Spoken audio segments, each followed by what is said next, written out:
When you are proctoring a CLEP exam, it is best practice to arrive 45 minutes to an hour early in order to set up the testing equipment. The first thing you should do when you enter the testing center to proctor a CLEP exam is start Computer 3, one of the CLEP computers, and the proctor computer. Log in with your Columbia College username and password. After you have logged on to the computers, you will log into Cougar Track and use TimeClock Plus to clock in. Next you will go to Computer 3 and start the cache proxy. The cache proxy is only on Computer 3 and the proctor computer, but do not start it on the proctor computer, only on Computer 3. The cache proxy will prompt you to log in. Please note that this is not the same login you used for CLEP e-learning. Once you pass e-learning, a separate email will be sent with your username and password for the testing software. You will then create an administrator password for the day. This will be used periodically while setting up testing. After creating the password, you will wait for the cache proxy to display a status of ready. The cache proxy will display a table with the download status of each individual test package. After the cache proxy is ready, you will log into the admin station on the proctor computer. The application should connect to the cache proxy automatically. You will then enter the administrative password and leave the administrative station running. Next you will set up the tester workstations. Click on the Unify Workstations link. The workstations should connect to the cache proxy automatically. Enter the administrative password. Complete all workstation system readiness checks. Once all benchmarks have been passed, click Continue to set up. Then the message will appear: this workstation is ready to deliver a test. Once the tester workstations are ready, you should go back to the administrator computer and wait for testing candidates to arrive. Once the tester arrives, you should grade them and then show them where they can store their belongings. Hi, nice to meet you. Are you here to take a CLEP exam? You can go ahead and put your personal belongings right there on the middle table for the duration of your exam. Next, have the candidates sign into the CLEP sign-in sheet. They should also provide you with their CLEP registration ticket and ID cards. If all looks okay, you can admit them. To begin the admission process, click Home from the menu column on the left-hand side of the admin station screen, and click the Roster tab. Then click Check-in. The Verify Registration page will appear. Enter the candidate's ticket ID and last name. Then verify the test the student wants to take. If everything is correct, press Next. Next is the ID verification screen. The test taker's identification should be government issued, be an original document. Photocopied documents or images of IDs on cell phones are not authorized. Be valid and current. Expired documents, bearing expiration dates that have passed, are not acceptable, no matter how recently they may have expired. Bear the test taker's full name, in English language characters, exactly as it appears on the registration ticket, including the order of the names. Middle initials are optional and only need to match the first letter of the middle name when present on both the ticket and the identification. Bear a recent recognizable photograph that clearly matches the test taker. Include the test taker's signature. Be in good condition, with clearly legible text and a clearly visible photograph. Acceptable forms of identification include government-issued passport with name, photograph, and signature. Driver's license with name, photograph, and signature. State or province ID issued by the Motor Vehicle Agency with name, photograph, and signature. Military ID with name, photograph, and signature, including electronic signatures.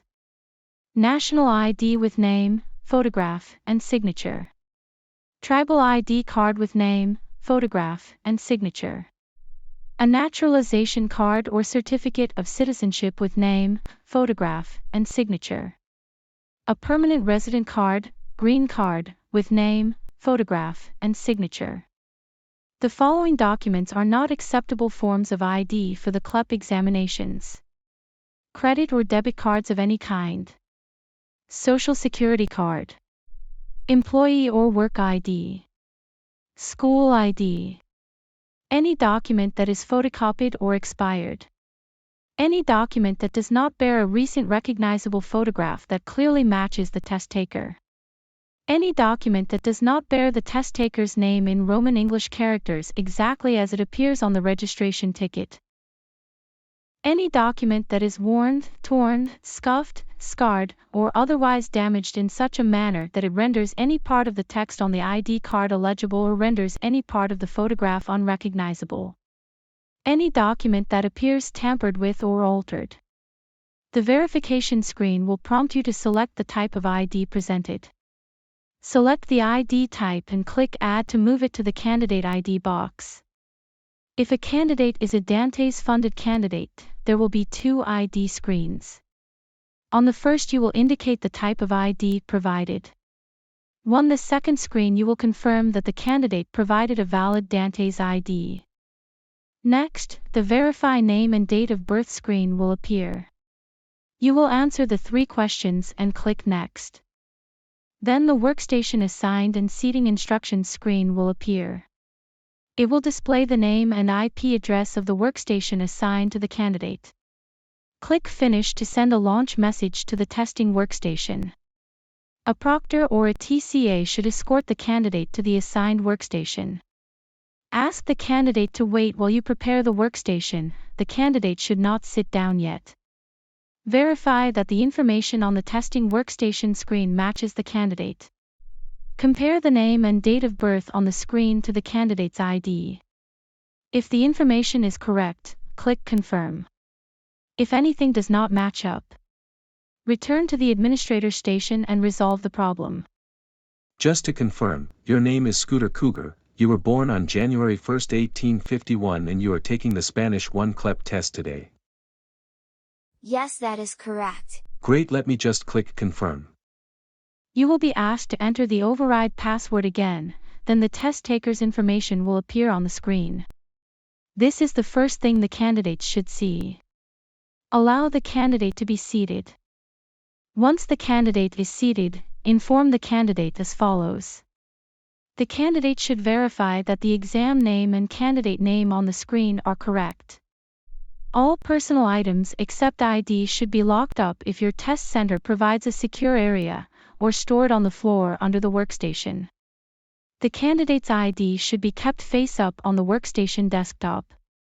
The candidate should click Continue to begin the test session. After being checked in and seated at the testing workstation and clicking Continue on the candidate information screen, a candidate will view a series of CLEP policy screens. The candidate must accept all the policies before the test package will be launched. Each policy screen has buttons for accept and decline. Clicking accept will advance to the next screen.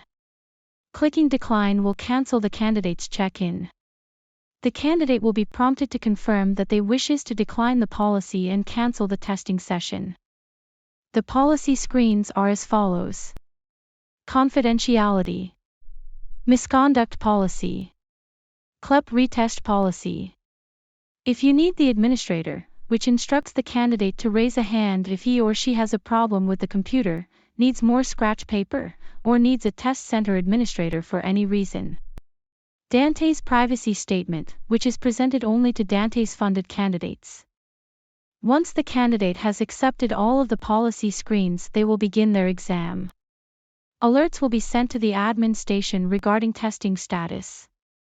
To view alerts, click Alerts. To accept alerts, click Accept Alerts. Then click Home on the menu on the left side to return to the roster. At least one test center staff member must be in the testing room at all times while testing is in progress. Walk through the testing room at frequent intervals, observe candidate behavior, watch for any unauthorized materials, and watch for candidates who are raising their hands for assistance. Keep conversation in the testing room to an absolute minimum. If a candidate requests more scratch paper during the examination, collect the used packet before providing a new one. Do not move a candidate to a different workstation once the test has started, unless technical problems occur. Assist test takers with questions about testing policies and procedures as best as possible throughout the testing session. Do not answer questions about the content of the test or provide answers. There are no scheduled breaks throughout a CLEP exam. Unscheduled breaks are permitted to go to the restroom or take medications. Remind candidates that the clock will continue running if they take a break. They should not leave the testing center vicinity.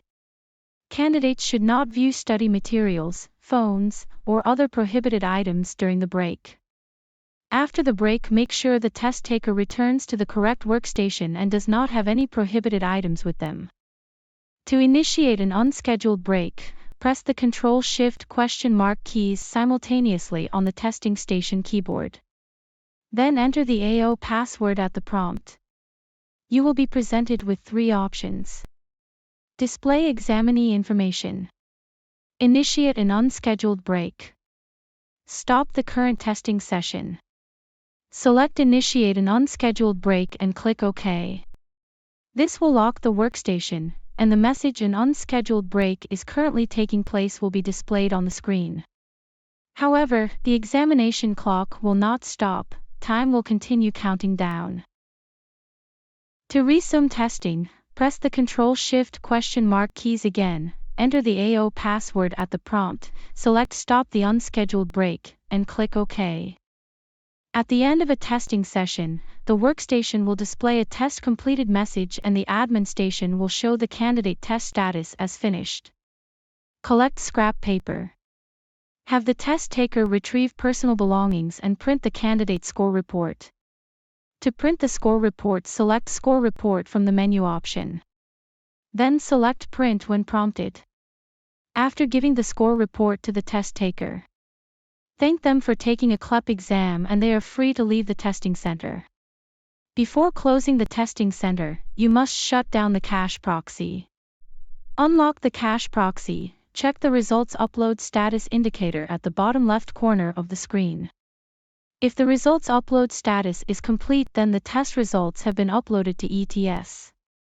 Leave the cache proxy running until it displays complete.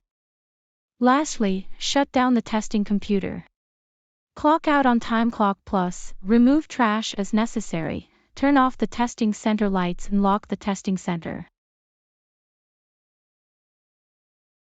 While proctoring a CLEP exam can seem daunting, it does get easier with practice. If you have any questions about CLEP testing policies or procedures, please ask the Columbia College Administrator and reference your CLEP e-learning guide.